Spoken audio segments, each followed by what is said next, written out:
मक्का को फतह करने के बाद मुसलमान अरब के सबसे ताकतवर फोर्स बन गए, लेकिन अरब के दो बड़े कबीले बनु हवाजीन और बनु सकीफ ने मुसलमानों को पूरे अरब पर हुक्मरानी से रोकने के लिए मुसलमानों से जंग करने का ऐलान कर दिया। ये बनु सकीफ पता है कौन सा कबीला है?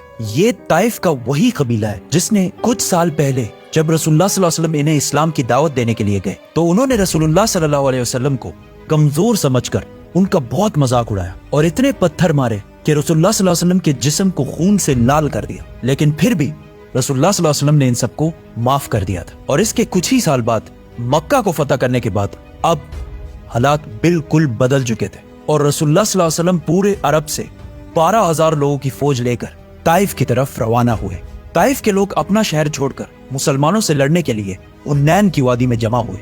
हुन्नैन मक्का और ताइफ के बीच में एक इलाका है जो दो बड़े पहाड़ों के दरमियान में वाक़ है। ताइफ के लीडर ने अपनी सारी फौज हुन्नैन के वादी में जमा कर ली और उन सबको ऑर्डर दिया कि सारी फौज अपने बच्चों और औरतों को भी साथ लेकर आएंगे ताकि उसकी फौज जंग छोड़कर भाग ना जाए और फुल दलेरी और डेडिकेशन के साथ लड़े। मक्का को फतह करने के सिर्फ 14 दिन बाद रसूलुल्लाह सल्लल्लाहु अलैहि वसल्लम 12,000 लोगों की फौज लेकर हुन्नैन की तरफ रवाना हुए। ये फौज बदर और ओहद की तरह सिर्फ स्ट्रॉन्ग और मजबूत ईमान वाले सहाबा की नहीं थी, बल्कि इसमें बहुत सारे नए सहाबा भी थे जो इस जंग से कुछ ही अर्सा पहले मुसलमान हुए थे। तो उन्हें मुसलमानों की स्ट्रगल्स जो उन्होंने बदर, ओहद और खंदक में की थी इतना पता नहीं था। तो उन्होंने रसूलुल्लाह सल्लल्लाहु अलैहि वसल्लम से एक अजीब डिमांड की कि हमें एक ऐसा दरख्त और एक ऐसा पेड़ बना कर दे जो बहुत बड़ा हो और उसके नीचे बहुत शेड हो। मतलब आप तो नबी हैं, आप तो कुछ भी कर सकते। तो रसूलुल्लाह सल्लल्लाहु अलैहि वसल्लम ने इन्हें कहा कि अब तुम मुझसे वही डिमांड्स कर रहे हो जो बनी इसराइल ने मूसा अलैहिस्सलाम से की थी। यकीनन तुम लोग इंतहाई जाहिल हो। फिर कुछ और नए मुसलमान कहने लगे कि हमारे नंबर्स तो बहुत ज्यादा है, 12,000 है, हम तो आराम से जंग जीत जाएं। जिस पर रसूलुल्लाह सल्लल्लाहु अलैहि वसल्लम को बहुत गुस्सा आया क्योंकि ये नए मुसलमान अल्लाह से ज्यादा अपने नंबर्स पर यकीन करने लगे थे। मुसलमान हुन्नैन के दो पहाड़ों के दरमियान सुबह होने से कुछ ही देर पहले अंधेरे में पहुंचे। जैसे ही मुसलमान उसे क्रॉस करने लगे तो पहाड़ों से बहुत सारे तीर और पत्थर बरसने लगे और इतने प्रिसाइज तरीके से कि कुछ ही देर में बहुत सारे सहाबा शहीद होने लगे और इन सब से बचने का कोई तरीका भी नहीं था। तो मुसलमान वहां से वापस मक्का की तरफ भागने लगे। ये देखकर दुश्मन की मेन फौज ने मुसलमानों पर फुल फ्लेज हमला कर दी और मुसलमानों की ऑलमोस्ट पूरी फौज 12,000 लोग जंग छोड़कर भागने लगे। ऐसा लग रहा था कि मुसलमान क्लियरली ये जंग हार चुके। ताइफ वाले बहुत खुशी और जोश के साथ बहुत तेजी से आगे बढ़ने लगे क्योंकि उन्होंने देखा कि सारी फौज भाग रही है। लेकिन जैसे ही डस्ट थोड़ी क्लियर हुई उन्होंने देखा कि रसूलुल्लाह सल्लल्लाहु अलैहि वसल्लम अपने कुछ साथियों के साथ एक कदम भी पीछे नहीं हट रहे। तो वो सारे सीधा रसूलुल्लाह सल्लल्लाहु अलैहि वसल्लम की तरफ बढ़े। रसूलुल्लाह सल्लल्लाहु अलैहि वसल्लम भी पीछे हटने की बजाय अकेले दुश्मन की तरफ बढ़ने लगे और जोर जोर से कहने लगे, मैं हूं मोहम्मद, अब्दुल्ला का बेटा और अल्लाह का रसूल। इस पर रसूलुल्लाह सल्लल्लाहु अलैहि वसल्लम के चचा अब्बास रज़ियल्लाहु ताला अन्हु ने रसूलुल्लाह सल्लल्लाहु अलैहि वसल्लम के ऊंट को जबरदस्ती रोकने की कोशिश की। तो रसूलुल्लाह सल्लल्लाहु अलैहि वसल्लम अपने ऊंट से नीचे उतरे और दोबारा दुश्मन की तरफ बढ़ने लगे। ये देखकर हजरत अब्बास रज़ियल्लाहु ताला अन्हु जोर जोर से अपनी फौज को बुलाने लगे कि कहाँ जा रहे हो अल्लाह के रसूल को छोड़कर। जिस पर आहिस्ता आहिस्ता पूरी फौज को एहसास होने लगा कि अगर आज उन्होंने ये जंग छोड़ दी तो रसूलुल्लाह सल्लल्लाहु अलैहि वसल्लम की जान को भी खतरा हो सकता, क्योंकि रसूलुल्लाह सल्लल्लाहु अलैहि वसल्लम जंग से एक कदम भी पीछे नहीं हटा रहे थे। रसूलुल्लाह सल्लल्लाहु अलैहि वसल्लम का ये जज्बा और अल्लाह पर यकीन देखकर आहिस्ता आहिस्ता पूरी फौज जंग में वापस आने लगी और मुसलमानों की पोजीशन जंग में दोबारा स्ट्रांग होने लगी और कुछ ही देर में पूरे 12,000 मुसलमान वापस जंग में आए और दुश्मनों पर टूट पड़े और ताइफ वाले जंग छोड़कर हर तरफ भागने लगे और मुसलमानों ने इनका पीछा करना शुरू किया। मुसलमानों को इस जंग से बहुत फायदा हुआ। 6,000 कैदी और 24,000 कैमल्स और गोल्ड एंड सिल्वर व्हाटएवर।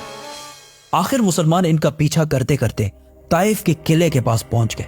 लेकिन ताइफ वालों ने पहले ही 1 साल का खुराक अंदर जमा करके अपने आप को किले में सिक्योर कर लिया था। मुसलमानों की बहुत कोशिश के बावजूद भी ये किला फतह ना हो सका, जिसकी वजह से मुसलमानों ने यहाँ पर बहुत दिन गुजारे। खालिद बिन वलीद रज़ियल्लाहु ताला अन्हु हर दिन किले के सामने जाते और इनको जोर जोर से लड़ने के लिए चैलेंज करते, लेकिन एक बंदा भी डर से बाहर नहीं निकलता। एक दिन रसूलुल्लाह सल्लल्लाहु अलैहि वसल्लम ने ऐलान किया कि ताइफ में जितने भी गुलाम हैं अगर वो इनको छोड़कर मुसलमानों को ज्वाइन कर ले तो वो इन्हें आजाद कर देंगे, जिसकी वजह से आहिस्ता आहिस्ता बहुत सारे गुलाम ताइफ से मुसलमानों की तरफ आने लगे। آخر رسول اللہ صلی اللہ علیہ وسلم نے فیصلہ کیا کہ اب ان پر اور ٹائم ضائع کرنے کا کوئی فائدہ نہیں، کیونکہ یہ اب مسلمانوں کا کچھ بھی نہیں بگاڑ سکتے۔ تو مسلمان وہاں سے واپس مکہ کی طرف روانہ ہو۔ جانے سے پہلے کچھ مسلمانوں نے رسول اللہ صلی اللہ علیہ وسلم سے کہا ویسے بھی ہم واپس جا رہے ہیں، ایٹ لیسٹ ان کے لیے کوئی بدعا تو کرے۔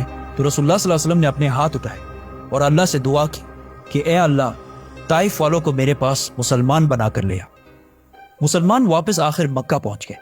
اب یہاں مدینہ والوں کو لگ رہا تھا کہ اب رسول اللہ صلی اللہ علیہ وسلم اپنے نیٹو شہر مکہ کو کیپٹل بنائیں گے اور مدینہ والوں کو ہمیشہ کے لیے چھوڑ دیں گے۔ اس جنگ میں جتنا مال مسلمانوں کے ہاتھ آیا تھا اس میں سے بہت بڑا حصہ رسول اللہ صلی اللہ علیہ وسلم نے مکہ والوں کو دے دیا، جو ابھی کچھ ہی دن پہلے مسلمان ہوئے تھے، جس میں 100 اونٹ رسول اللہ صلی اللہ علیہ وسلم نے ابو سفیان کو بھی دیے۔ اور اس سے صرف 1 مہینہ پہلے ابو سفیان مسلمانوں کا سب سے بڑا دشمن سمجھا جاتا۔ جب انہیں 100 اونٹ ملے تو انہوں نے کہا یا رسول اللہ، میرا بیٹا یزید، تو رسول اللہ صلی اللہ علیہ وسلم نے انہیں بھی 100 اونٹ دیے۔ تو انہوں نے کہا یا رسول اللہ، میرا بیٹا معاویہ، تو انہیں بھی 100 اونٹ دیے گئے، جس پر مدینہ والوں کو یہ بات بہت عجیب، اور ان میں سے ایک نے یہ تک کہا کہ ہماری تلواروں سے ان مکہ والوں کا خون ابھی تک ٹپک رہا ہے اور یہاں سارا مال انہی کو دیا جا رہا ہے۔ اور ایک اور شخص نے کہا کہ ہو سکتا ہے یہ رسول اللہ صلی اللہ علیہ وسلم کے اپنے ہیں، اسی لیے ان کو اتنا کچھ دیا جا رہا ہے۔ جب رسول اللہ صلی اللہ علیہ وسلم کو ان سب باتوں کا پتہ چلا تو انہوں نے مدینہ کے سارے انصار کو ایک جگہ جمع کیا اور انہیں کہا کہ کیا تم لوگ گمراہ نہیں تھے اور میری وجہ سے اللہ نے تم لوگوں کو سیدھے راستے پہ لگایا؟ کیا تم لوگ غریب نہیں تھے اور اللہ نے تمہیں بہت سارا مال دیا اور تم سارے تو آپس میں لڑتے رہتے تھے اور اللہ نے تمہیں یونائٹڈ اور ایک بنا دیا؟ انہوں نے کہا یہ سب بالکل سچ ہے۔ تو رسول اللہ صلی اللہ علیہ وسلم نے ان سب سے کہا کہ اب یہ ساری باتیں تم مجھے بھی کہو کہ جب آپ کے اپنے لوگوں نے آپ کو ریجیکٹ کیا تو ہم نے آپ کی مدد کی، جب آپ کو پورے عرب میں کوئی پناہ نہیں دے رہا تھا تو ہم نے آپ کو پناہ دی، اور جب آپ غریب اور کمزور تھے تو صرف ہم آپ کے ساتھ کھڑے تھے۔ پھر رسول اللہ صلی اللہ علیہ وسلم نے کہا کہ کیا یہ بہتر نہیں ہے کہ یہ لوگ اپنے ساتھ دنیا کا مال، اونٹ، بکریاں لے جائیں اور تم اپنے ساتھ اللہ کے رسول کو لے جاؤ؟ اور رسول اللہ صلی اللہ علیہ وسلم نے مدینہ والوں کے لیے دعا کی کہ اے اللہ، مدینہ والوں پر رحم فرما اور ان کے بچوں پر رحم فرما اور ان کے بچوں کے بچوں پر بھی رحم فرما۔ یہ سب سن کر مدینہ کے انصار بہت خوش ہوئے، اور اس کے کچھ ہی دن بعد رسول اللہ صلی اللہ علیہ وسلم واپس اپنے کیپٹل مدینہ چلے گئے۔ اور یہ بہت بڑی بات تھی، کیونکہ اگر مدینہ کے انصار صرف اونٹوں اور بکریوں کی ڈیمانڈ کرتے اور رسول اللہ صلی اللہ علیہ وسلم مدینہ کو چھوڑ کر مکہ میں آباد ہو جاتے تو آج تک جتنے بھی لوگ حج کرنے جاتے ہیں وہ صرف مکہ ہی وزٹ کرتے، کیونکہ کعبہ اور روضہ رسول دونوں مکہ میں ہوتے تو مدینہ جانے کی کوئی ضرورت نہیں ہوتی۔ لیکن پچھلے 1400 سال سے مدینہ کی پوری اکانومی صرف اس بات سے چلتی ہے کہ وہاں رسول اللہ صلی اللہ علیہ وسلم کا روزہ مبارک ہے، جس سے ہر سال لاکھوں لوگ پوری دنیا سے مدینہ کی طرف جاتے ہیں اور مدینہ والے بلینز آف ڈالرز کماتے ہیں۔ رسول اللہ صلی اللہ علیہ وسلم نے مدینہ والوں کی اولاد کے لیے جو دعا مانگی تھی وہ اللہ نے اسی طرح پوری کی کہ مدینہ والے پچھلے 50 جنریشنز تک بالکل امن اور ایک سٹیبل اکانومی میں رہتے ہیں۔ اور ایک سٹیبل اکانومی کتنی ضروری ہوتی ہے یہ پاکستانیوں سے بہتر کسی کو پتہ نہیں ہو، اور مدینہ کی یہ سٹیبلٹی قیامت تک چلتی رہے گی۔ حنین کی جنگ رسول اللہ صلی اللہ علیہ وسلم کی عربیوں سے آخری جنگ تھی۔ عرب کی آپس میں جو سول وار بدر کے میدان سے شروع ہوئی تھی وہ حنین کی جنگ میں آخر کار ختم ہوئی، اور اس کے بعد پورے عرب میں امن اور پیس کا ٹائم شروع ہوا۔ لیکن اس بار عرب کے لیڈرز مسلمان تھے۔ طائف کے لوگوں نے دیکھا کہ جب سائڈ میں سارے قبیلے مسلمان ہو رہے تو وہ بھی خود ہی وداؤٹ اینی فائٹ رسول اللہ صلی اللہ علیہ وسلم کے پاس آ کر مسلمان ہو گئے۔ رسول اللہ صلی اللہ علیہ وسلم نے خود ایک بار کہا کہ طائف کا دن ان کی زندگی کا سب سے مشکل ترین دن تھا، لیکن رسول اللہ صلی اللہ علیہ وسلم طائف گئے کیوں تھے؟ یہ مسلمانوں کی تاریخ کی سب سے بڑے دن کی کہانی ہے، ہجرت۔ سبسکرائب۔